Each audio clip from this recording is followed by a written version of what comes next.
My girlfriend laughed. I always keep my ex as a backup plan, just in case, like it was a joke, but she meant it. She'd been texting him behind my back. I smiled and said, that's smart thinking. Then I called him myself and said, she's your responsibility now. The screaming match I heard through the phone was legendary. I'm halfway through my breakfast burrito when my girlfriend, Kayla, laughs and drops a bomb. I always keep my ex as a backup plan. Just in case, she says, sipping her mimosa. I blink. Wait, what? Kayla grins like she just said something clever. Don't be so shocked, Mason. Smart girls always have options. I mean, I'm not saying I'm going to run back to him, but if something were to happen between us, she trails off and shrugs. It's good to know Trevor's still there. She says it like she's talking about keeping a spare tire in the trunk. We've been together 8 months. I was 2 weeks away from asking her to move in with me. I even cleared space in my closet. And this whole time, she's been treating me like a maybe. I put my fork down and stare at her. Trevor, your ex from college? Yeah. She scrolls her phone casually. We still talk. He flirts. I flirt back. He sends playlists. I send selfies. It's harmless. Keeps things exciting. Harmless, right? After brunch, she kisses me goodbye, says she's off to shop with Claire, her sister. I nod, smile, watch her walk to her car. Then I pull out my phone. Trevor Martell isn't hard to find. Real estate agent. Local firm. Asheville born and raised. I find his number in about 2 minutes. I call. Trevor Martell speaking. Looking to buy or sell? Not exactly, I say. This is Mason. I'm Kayla's boyfriend. Current one. Silence. Then, okay. She told me over brunch that you're her backup plan. Thought you should know you've just been promoted. What? She literally said she keeps you around in case we break up. Flirts with you. Sends you selfies. Keeps your hopes up. Her words, not mine. Just doing the decent thing and letting you know. There's a pause. Then I hear a breathless, broken chuckle. Jesus Christ. 2 damn years. She told me she needed space. That she still cared. I kept thinking maybe. She said you're still totally into her. Said you told her you'd take her back in a heartbeat. I did, he says, voice cracking. But not like this. Anyway, I say, she's at the Biltmore Village shopping right now. Probably spending my money. Or someone else's. She mentioned an Evan too, some finance guy. Maybe triple check your position. That's when Trevor snaps. He doesn't yell at me. He rants. Vents. Talks about how many Friday nights he stayed home, just in case she called. About how he turned down real relationships. Convinced Kayla would come back once she was ready. She told me I was different, he says. That I mattered. I sigh. Yeah. She told me the same thing. We hang up. I pack her stuff into 2 boxes. Hoodie, skincare, that dumb ceramic cactus she insisted was quirky. An hour later, my phone explodes. Kayla, what did you do? Kayla. Trevor just called me screaming. Kayla, you ruined everything. I let the text roll in. Then she starts calling.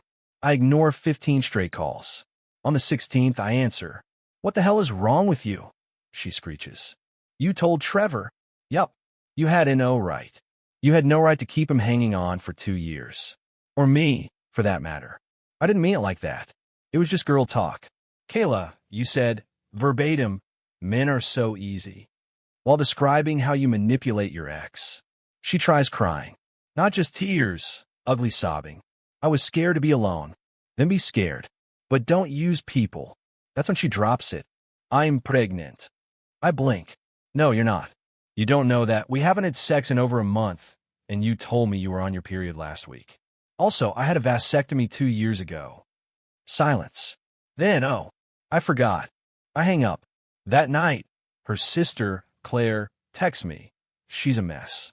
She said you went behind her back and sabotaged her relationships. Y respond, no. I told the truth. Kayla built a house of lies. I just turn on the lights. Trevor posts the screenshots. Every message. Every flirty selfie.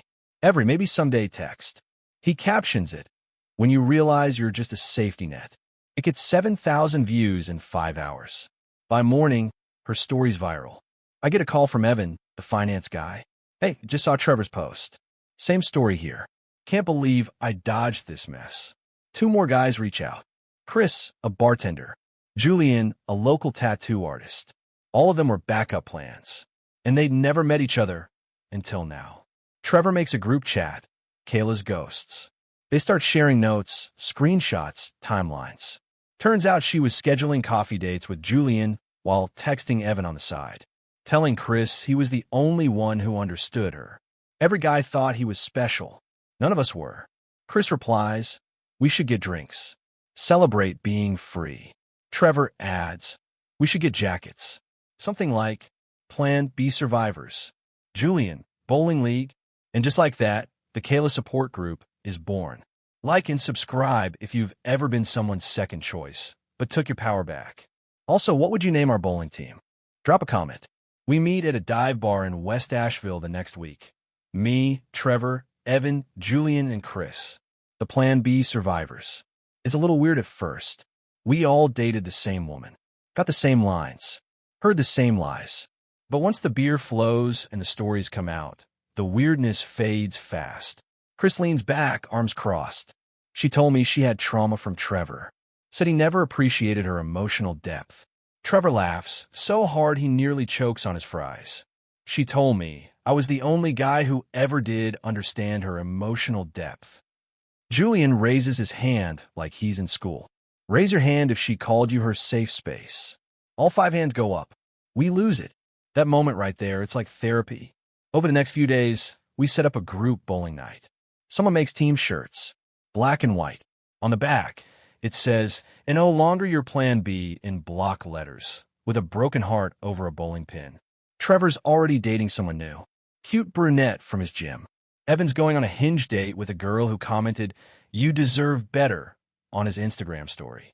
Julian started tattooing again after months of burnout. Said the emotional whiplash from Kayla kept him creatively drained. And me? I am rebuilding. Relearning what healthy love looks like. I signed up for a photography class. Something for me. But just when I think Kayla's out of my life for good, her mom shows up. Literally shows up at my apartment in a teal Mercedes, wearing a white blouse, gold hoops, and fury on her face. "Mason, we need to talk." No, we really don't. She pushes past me anyway. Kayla is devastated, she says, placing her designer purse on my counter like she owns the place. "This whole mess, you've publicly humiliated her." She did that herself, I say flatly. She made a mistake. She made a lifestyle out of manipulating people. Her face hardens. "You think you're some saint? You ganged up with a bunch of exes to bully her online." "No," I correct. "We found each other through the wreckage your daughter created. You taught her this behavior, didn't you?" She doesn't deny it. "I taught Kayla never to be vulnerable. Men leave. Men cheat. She needed to be smart." "No, she needed to be decent. There's a difference." Then this woman, this audacious, Botox-faced storm of entitlement, pulls out a checkbook. Yes, a literal checkbook. "What'll it take to fix this? 5,000? 10. I blink. "You're trying to bribe me into dating your daughter?" "I'm trying to clean up a mess before it does permanent damage." "Damage to who?" "Your family's reputation." "To Kayla. She has a future. She can't have this hanging over her head." Then maybe she should have thought about that before treating people like reusable batteries. She rises slowly. "You're making a mistake. Kayla is one of a kind. She's a manipulator who learned from the best," I say. "And I'd rather eat glass than be part of this little dynasty of delusion you've got going on." She storms out. 3 days later, I get a letter in the mail. An actual letter. Typed. Folded. Signed. "Mason," it begins. "After reflecting on our relationship, I'm willing to forgive you. We can start fresh. But I have conditions," she lists them. 1. I apologize publicly. 2. I pay for emotional damages. $12,000, she specifies. 3. We attend therapy, my treat. 4. I delete all evidence. 5. I acknowledge that her past is not my concern. The letter ends with, "I think these terms are fair. Please respond within 48 hours. Love always, Kayla." I laugh. Not just a chuckle, a full-body laugh. Then I forward it to the group chat. "Trevor, she gave you terms." "Chris, Omeo 12K. "Evan, please say you framed it." "Julian, gonna tattoo this on my wall." Love always, Kayla. I typed my reply to her in a fresh email. Subject. Terms of reconciliation, Kayla. No. To clarify. No to your conditions. No to your forgiveness. No to the fantasy where you think any part of this was my fault. You manipulated 5 men for 2 years. You treated people like spare parts, and now you're shocked that none of them want to be your mechanic. Your mom tried to pay me to date you. That's how far gone this all is. I owe you nothing. We are done. P.S. The backup squad says hi. Our team won league night last week. Mason, she hasn't responded, but I've heard the updates. Kayla moved back in with her parents. She got fired from her job at the marketing firm after her TikTok drama embarrassed one of their clients. She's now working as a receptionist at her mom's real estate office. According to Claire, she still claims to be the victim. Trevor's Instagram post is now framed in his gym locker. Julian sells stickers that say, "Don't be someone's maybe." Chris wrote a song about it and plays it every Friday night at his bar. And me? I'm free. I'm not anyone's second choice. I'm not someone's backup. I'm the guy who walked away when he realized the person he loved was playing a game. And if I had to go through it all again just to see it clearly, I would. Because now I know. When someone laughs while telling you how they manipulate people, believe them. 3 weeks go by. Things are quiet. Then, out of nowhere, my coworker Nikki slides into my DMs. "Hey, just a heads up, Kayla messaged me." I stare at the message. "Wait, what?" She tried to say you were emotionally unstable and spreading lies. I didn't respond. Just thought you should know. 10 minutes later, Zach, another guy I work with, sent me a screenshot. It's Kayla again. This time, she's trying to flirt, complimenting his beard, saying, "You always seemed like the nicer one." Zach responds with, "Yeah, I don't do backups, even if they're in the front seat now." She blocks him immediately. Word spreads. She's trying to bait sympathy from anyone even remotely connected to me. Rebuilding a new roster, maybe, or just desperate for someone to co-sign her version of the story. Then, something wild happens. Her dad reaches out. Not a text, a phone call. I let go to voicemail, but I listen. "Hey, Mason, it's Steven, Kayla's father. Look, I want to apologize. For all of it. For what she put you through. For what my wife said. I didn't see it before, but I do now." His voice breaks. Not dramatically, but enough. She learned that manipulation from her mom. And I think I've been blind to it for a long time. He says he and Mrs. Underwood are in marriage counseling. That he found messages she'd been exchanging with an old college boyfriend. Still flirty, still emotionally charged. He ends with, "Thank you for not letting it slide." Maybe it's the only thing that'll finally break the cycle. I sit with that for a long time. I don't reply, but I save the message. A week later, I'm at the bowling alley. Final match of the season. The backup squad is undefeated. Trevor bowls a perfect game. Julian brings a new girl, a tattoo artist from Charlotte. Evan's hinge girl is there cheering him on. As we're leaving, a girl stops me near the parking lot. "Hey, are you Mason?" I nod, confused. She smiles. "I'm Sadie. I used to work with Kayla. Saw the whole thing unfold. Just wanted to say, you handled that with class. Most guys would have just ghosted." We talk for a few minutes. She's funny, quick-witted, wears a leather jacket and no pretense. I ask if she wants to grab a coffee sometime. She laughs. "As long as you're not keeping a backup." "Not my style," I say. "I believe in starters, not spares." She grins. Good answer. 3 months later, I hear from Claire again. "Kayla tried to post about you again. Framed herself as the one who survived emotional abuse." I sigh. "Let me guess. Didn't mention the 4 other guys." She mentioned one. Said she was manipulated into manipulating them. That's impressive mental gymnastics. Reddit tore her apart. They remembered the screenshots. Someone reposted Trevor's IG story. I laugh. The internet really is forever. Claire pauses. She's getting help now. Therapy. Real therapy. I nod. Good. For her. I mean that. She hesitates. "You're really done, huh?" I was done the moment she laughed about using people. That's the truth.